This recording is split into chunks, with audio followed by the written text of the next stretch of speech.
crap, okay? Cut the crap. Who are you talking to right now?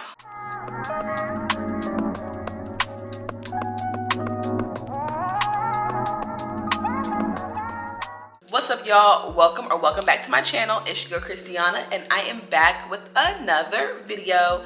Today's video is a girl chat video, y'all. So I asked you guys on Instagram to give me some topics, and today I'm just gonna be giving my unsolicited opinion about a few topics. I pulled some from the ones you guys suggested. I also pulled some from some trending topics right now. So if you want to, I don't know, get a little messy with me, then just keep watching. Okay, so boom, go ahead and grab your drink, settle in, because we're about to get into some mess. I got my little iPad here that has all my topics on it. So let's go ahead and jump into the first topic.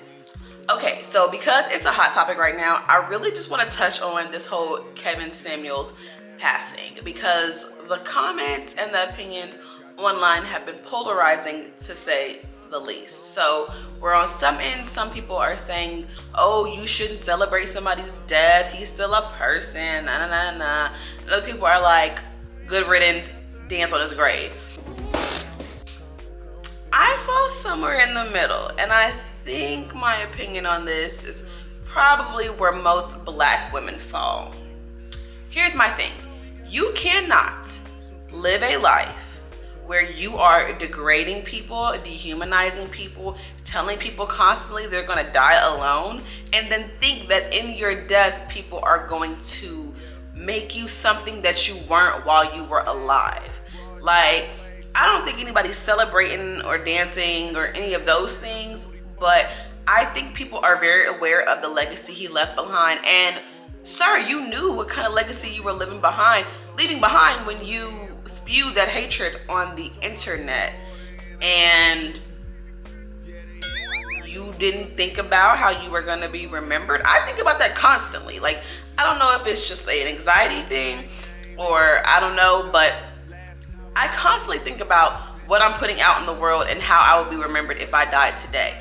So you put hatred out in the world, you can only expect for hatred to come back. And some people are trying to clean it up and glaze over, like, oh, he just talked about issues in relationships and he said hard things that nobody else wanted to say.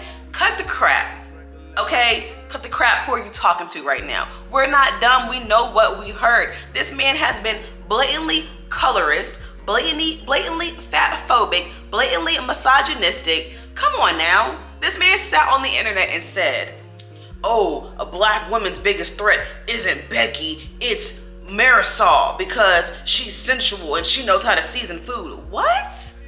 That is not only insulting to Black women, but also insulting to Hispanic women by reducing them to their ability to be sensual and season some damn food. Come on now. You cannot put that kind of energy out in the world and then expect people to paint a picture of you that is different from the picture you painted of yourself while you were walking this earth. That's where I stand on it. It is what it is. I'm not mourning the death of somebody who would not have mourned my death. He probably would have called me fat and told me I had health issues. So that's that. Okay, so moving on, there is this viral clip happening on TikTok. And this is a conversation that went viral before because B. Simone mentioned it, but I wanted to talk about it because the conversation is being sparked again on social media. So if you haven't seen the video, it's two women and a man, and it's like they're doing a podcast or something, and they're talking about she's talking about how she cannot date a person who works a 9-to-5. And the guy is obviously kind of offended because he obviously works a 9-to-5. And the two ladies are entrepreneurs, and they say that they cannot date a man who works a 9-to-5. And the woman goes on to explain why she can't date a person who works a 9-to-5. And her statement was a little bit materialistic, but, and y'all are probably gonna drag me for this, I resonate with what she was trying to say. So in her response, she's like, because if I want to pick up and go to Jamaica next week, you can't do that. And I think in explaining your stance on the situation, you have to be very careful about not creating a hierarchy of entrepreneurs over 9-to-5s, because that's not a thing. You get what I'm saying? So by saying things like, I can go to Jamaica next week and you can't, it creates a mindset of, I can do things that you can't do because I am better than you. I have a better career than you. I make more money than you. It all ties back to money when you say things like that. True, an entrepreneur can and probably does have more freedom than your 9-to-5er. However, the freedom we're talking about is not a financial freedom, but that's what everybody was saying in the comments, like, oh, these entrepreneurs be acting like they just going off to Jamaica every week. Everybody ain't doing it like that. Y'all not all making money like that, this and this and that.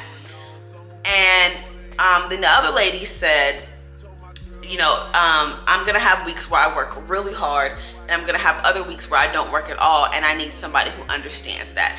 And that is why I knew what they were trying to say. So here's my stance on it. Personally, I would, mind you, I'm engaged. Ooh. Wait, your girl just washed her hands and my ring is not on my finger. Hold on. Okay, so like I said, your girl is engaged, so I'm only speaking hypothetically. But hypothetically, I would not disqualify somebody for working a 9-to-5. However, if I was talking to two different individuals and the time came forward to move forward with one of them, I would consider the person who is not a 9-to-5er to be A+. And I consider the fact that my fiance, being a barber, she creates her own schedule. She works in her own suite, so she does not answer to anybody. Though there are perks to her living that lifestyle, and thus the kind of lifestyle we are able to live. So this is kind of why I feel like it's a plus if you're an entrepreneur to date another entrepreneur. Not because I can be whisked off to Jamaica every other week, but because this job can be taxing. It can be taxing emotionally, and you are gonna have those highs and those lows. This comes in waves. So you're gonna have moments where your content's doing really well, where you're getting a lot of sponsorships, when everything seems to be going right and you're kind of riding a high and you're working really hard and you're on go and you got back-to-back sponsored content due or whatever. And if you're an entrepreneur and you sell a product, you're gonna have moments where your product all of a sudden it gets seen by the right people and you got a bunch of influx of orders coming in and you got to pack and ship a bunch of orders, or whatever is happening, whatever your job is, it's gonna have highs and lows. So you're gonna have those moments where you're riding that high, and then you're gonna have moments where things are not going so well and you're kind of sitting in that low. And it can be taxing emotionally to go through those highs and lows, and it behooves you to be with somebody who understands that. Because if I'm sitting here complaining, about the fact, like, dang, my last video only did 10,000 views, the average person is not gonna understand that. They're gonna be like, bro, my video gets like 4 views. Like, what are you talking about? Whereas when I communicate to Nova about that, she can give me advice on, well, maybe you should have done this differently, or maybe in your next video try doing this, or don't trip, babe, you know how this can be. It's just a comfort that I don't have to explain my struggles to her. And that, I think, is where it really matters, is that you are seen by your significant other without having to explain your feelings. Now, of course, you have to talk about them, but as far as like having to break down why you feel the way you feel, it's so nice to not have to do that with your significant other. So I think that is really where, the difference comes into play. But also, yeah, the freedom does help. Like, case in point, Nova and I are going on a brand trip in 2 weeks. It's my first brand trip I've ever been on. And we're going to Cabo. In the grand scheme of going out of the country, we kind of got invited kind of last minute. Like, the trip started getting organized 2 months ago. And it's gonna be 5 days. If you work the 9-to-5, you may have to worry about, can you get your time approved? Can you get the time off? Those kind of things. Whereas I can say, babe, we got invited to Cabo. Block off your schedule. Don't take no clients. We're going to Mexico. And so things like that are nice. And I think things like that is where it also becomes a problem within your relationship, because those are moments to build memories. And if I am able to have these opportunities and I have to go them without you, then I'm missing opportunities to build connections and create memories with you, and now I have to do that with somebody else when I would rather have done it with you. And that might create a little bit of resentment.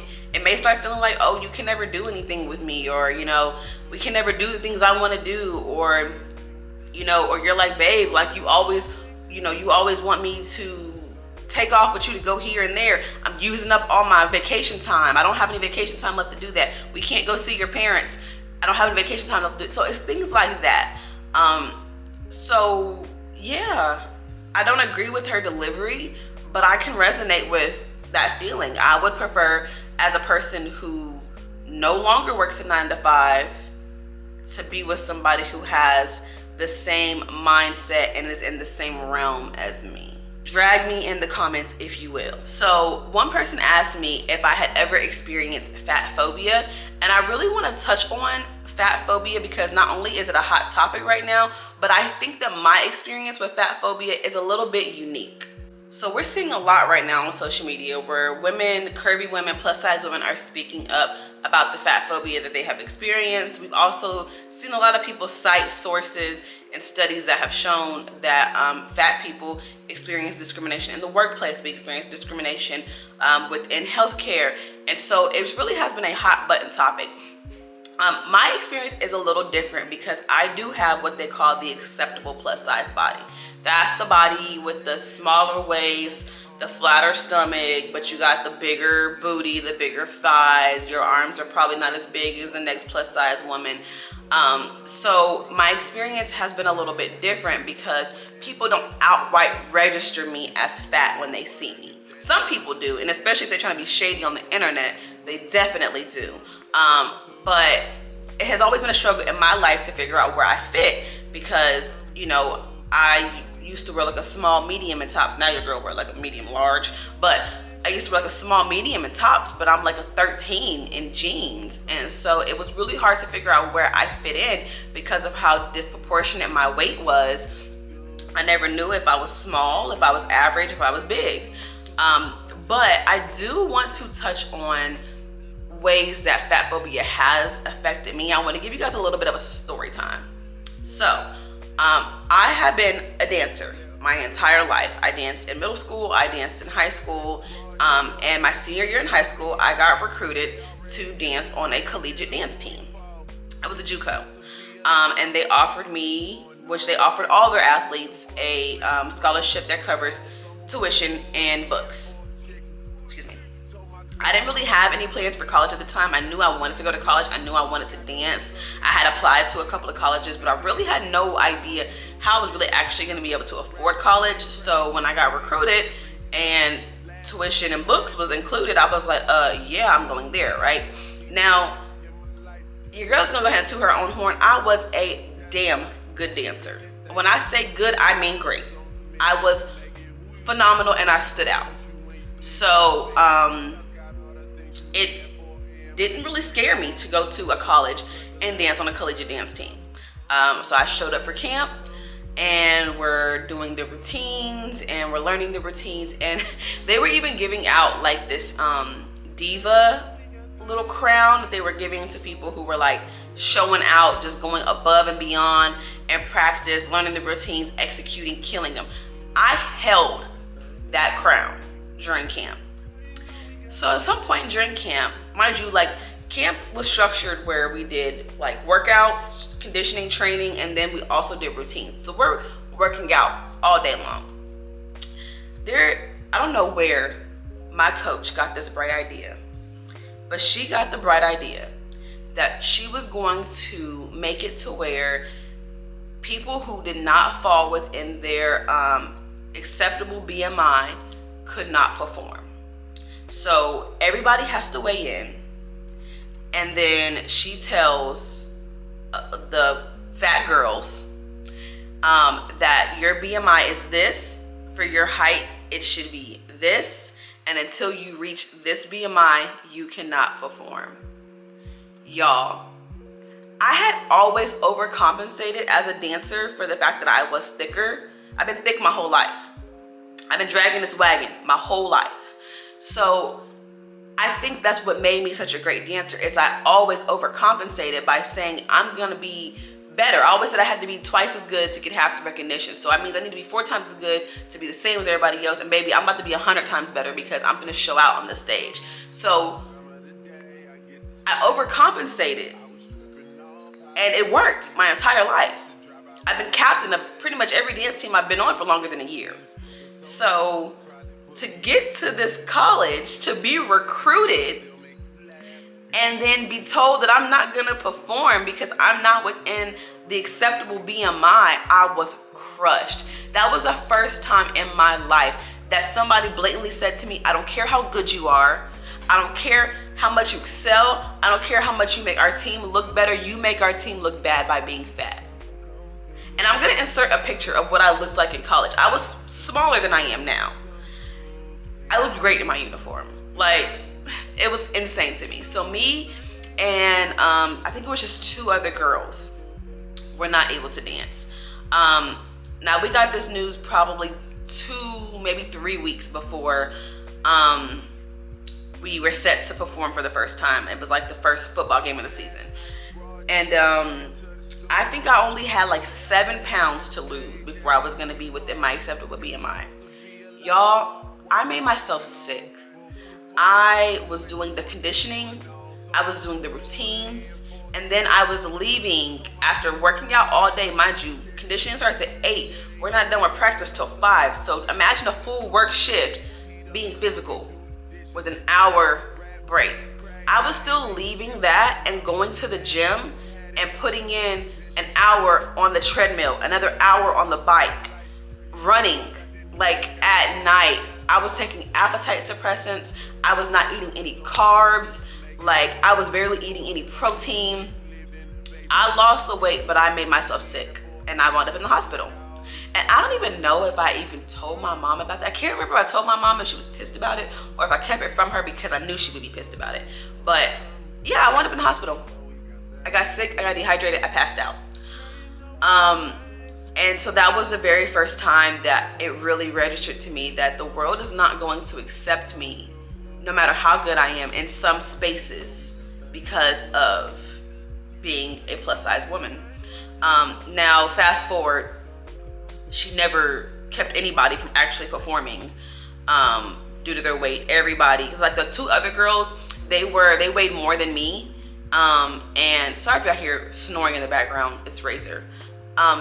The 2 girls weighed more than me, so the amount of weight they would have had to lose in that short amount of time was pretty much not gonna happen. Like, it was impossible. So she actually didn't keep anybody from performing. But I can only imagine what that felt like to them psychologically, because we loved dance. I love dance. And for me, it was like, okay, with enough willpower, I can do it. But I know for them, it just felt like, okay, I'm never gonna dance. Like, this season, I'm just not gonna be dancing. And so that was really, really disheartening. I did wind up killing it that whole year. And I actually made captain of our hip hop team my sophomore year in college. So I guess my weight wasn't that big of an issue. But yeah, that was the first time I ever experienced fat phobia. And I have experienced it several times throughout my time on social media. I had a company reach out to me. Mind you, this is like I'm at the peak of my career right now, like on TikTok anyway. Like, I'm almost at the peak because we don't claim the peak, baby. We're always rising. But I was doing well. I had numbers on TikTok at this point, and they were reaching out to me to do a TikTok sponsorship. And my manager sent them over my rates. And it was like, once they realized they had to pay me as much as every other influencer, they no longer wanted to work with me. And they made sure to let me know that it was because as a plus size black woman, I do not deserve that rate. They responded to my manager's email with my rates by saying, oh, okay, well, do you have any models of thinner size? And the verbiage is weird because it came from one of those like Asian-based companies. They didn't even have like 100 followers on Instagram. Like, it did not hurt my feelings at all to not work with them. But my manager responded and she was like, I'm confused. You reached out to us. And they were like, yeah, we know, we're just asking if you have any other models on your roster that are thinner, since this is what we typically work with. You reached out to me and knew what I looked like. I was livid, y'all. I was livid because it was like they were trying to put it in my face or put it in my head that as a plus size woman, there's no way they would pay me that rate. But since that rate is what needs to happen, they want a thinner person. So yeah, I mean, I've experienced it in dating, and I mean, it happens. I think the only way to deal with fat phobia is to just be great. There is never gonna be a time where people don't see your weight and don't see it as a negative. And that may be a hard pill to swallow, but that's the way our society is shaped right now. We're working to shape it differently. But in the time that we are in right now, it's pretty difficult. Now, luckily for a lot of content creators, being plus size and talking about fat phobia and inclusivity is a hot topic right now. So there are more opportunities for us than there have been in the past, but it's still red tape. It's still a glass ceiling. We still are gonna deal with our videos being censored on platforms. Like, I cannot post a swimsuit video here on YouTube. Every single time I post a swimsuit video, it gets demonetized. And I don't turn around. I barely show like my legs and thighs, just enough to where you can actually see the swimsuit bottom. Every single time I get demonetized. Yet I go on skinny girls pages and I see their swimsuit try-on hauls and they've got ads running, which means they are not demonetized. And it is just so freaking frustrating. But what do? Cry in a corner about it or be great, despite the things that are working against you. But I did want to use this opportunity to kind of lead into my next topic, which has been all over social media for months, to the point where I'm low-key sick of seeing it, but I want to give a different perspective on it. So everybody's talking about the end of the BBL era, right? Everybody's talking about how, oh, Kim Kardashian's removing her butt shots and she mainstreamed the big butt, so BBLs are going out of style. We're starting to see thinner women be put back in the forefront and natural bodies. I say it like that because it's the natural Nancy's. It's the natural Nancy's for me. Granted, I am all for being natural. Your girl is 100% natural. Never had any work done. But I'm all for people doing what they want to do with their bodies. Do I think BBLs are over? No. Do I think the over dramatized BBL look is going out of style? Yeah. I think people are opting for a more naturally curvy look, for a slimmer yet curvy look. But BBLs are not going anywhere, baby. BBLs have been around. They've been popularized in mainstream, but they're not going anywhere. But it's an interesting thing for me because the BBL era is what kind of made my body a little bit more acceptable and a little bit more praised on social media. So I've got a smaller waist, I've got a bigger butt. If you follow me on any of my other platforms where I show my body more than my face, you know that. So for the first time, my body type was something close to the acceptable body type, the trendy body type, so to speak. So the end of the BBL era means for women like me that also the social acceptance of our bodies may be going away, right? So having a bigger butt is what? It's additional fat. You have additional fat on your butt, on your legs, on your hips. So the BBL era made it to where you did not have to be super thin to be seen as beautiful. It changed the perception of beauty when it came to thin versus thicker, and made thicker the more sought after look. So for the first time, women like me were the beauty standard. And so it was kind of, it's been kind of disheartening to think that that is changing selfishly. I'll be transparent, selfishly, because it sucks to constantly have to fight for a body that you love but nobody else loves. And it doesn't matter, like, really, you know, if anybody else loves your body, you should love your body. I get it. But it gets so difficult to be strong and confident and, you know, overtly confident in a world where people think you should not be. People don't think you should be able to wear that skirt or wear those shorts or wear that dress. And when you do, you get compliments on your freaking confidence. Like, can you just say I look great? That is my pet peeve on social media. Commercial break. That is my pet peeve. When people compliment me on my confidence, don't do it. Don't do it. Because you're saying that there is a reason why I shouldn't be confident, and yet I'm confident despite that. And to me, there's nothing wrong with my body. So I don't see a reason why I shouldn't wear those shorts, why I shouldn't wear that skirt, why I shouldn't wear that dress.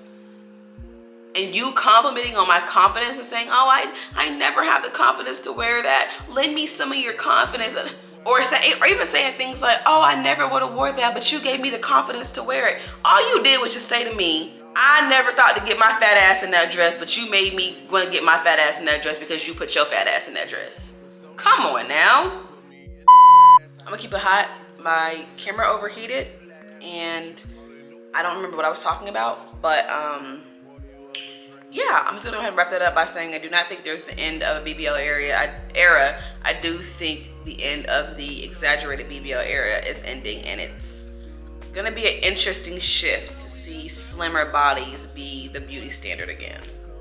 All right, so moving on to my last topic. Somebody asked me about submissive dating, and I thought it was going to be a cool topic for me to touch on because I have touched on a little bit about how like I enjoy being submissive in my relationship and I enjoy like gender roles and things like that. So I wanted to touch on this. Number one, I think a lot of people, a lot of males want a submissive woman but are not offering anything to submit to. This is my thing. When somebody is making you feel secure, taken care of, and you know that they are capable of making smart decisions, when you know they think things through, they consider you whenever they make decisions, they consider your future just as well as theirs. When you know that you got somebody up here that's doing the right thing for the both of you, it becomes very easy to be submissive. I think I speak for most women, both freaking, you know, heterosexual and homosexual, most feminine people, when I say that we will naturally be submissive if we feel that we are taken care of, if I can trust you to lead. A lot of people want to be leaders, but they ain't giving you nothing to follow. They want you to follow them into the pits of hell, and baby, I'm not going with you. So I think that if you're looking for a submissive dating relationship as a woman, you're gonna have to find you a man or a partner who gives you something to submit to. Nova came in very early on in our relationship and made me feel taken care of and made me feel secure, and she's smart and she's financially secure. She makes good financial decisions. She considers me whenever she makes any decision. So it was second nature for me to say, okay, I like this, let me go ahead and step back. If you don't feel that urge in your relationship, it's probably because that person is not the person that's going to do that for you. Or you may have a person who does all those things for you, but they hang it over your head. They act like they do so much for you and you should be so grateful and bow down and kiss their feet. But baby, when you do all those things for me, I'm naturally going to want to give you something in return to show you my gratitude, whether it be acts of service, whether it be, you know, quality time, whether it be physical touch, whatever your love language is, I'm naturally going to want to show you my appreciation for providing me with this security within our relationship. So, fellas, if your lady ain't doing that, it's probably because you're not giving anything to make her want to do that. So I don't know, y'all be safe out there because I got me one. But no, for real, like if that's the kind of relationship you want, you gotta find somebody that does that naturally, because trying to make somebody do that is never gonna happen. If they're not the kind of person to make you feel secure like that, they're just not that kind of person. And you can complain and moan all the time about what kind of person they need to be, it's not gonna happen. So don't waste your breath, baby. Find you somebody else. Get the kind of relationship you want. Do not settle. You can have it. It might take some time. It may take a lot of time. But you can get it. You can get it eventually. All right, y'all. I hope that you enjoyed this video. I hope that you enjoyed my rambling and my unsolicited opinion. I want to know y'all's opinions on these topics down below. So go ahead and drop your thoughts in the comment section. Let's go ahead and engage. Just remember to keep it respectful, keep it cute. If you enjoyed this video, don't forget to give me a like and also subscribe so you don't miss my future uploads. I upload every Monday and Thursday. So I will catch y'all in Monday's vlog. Bye.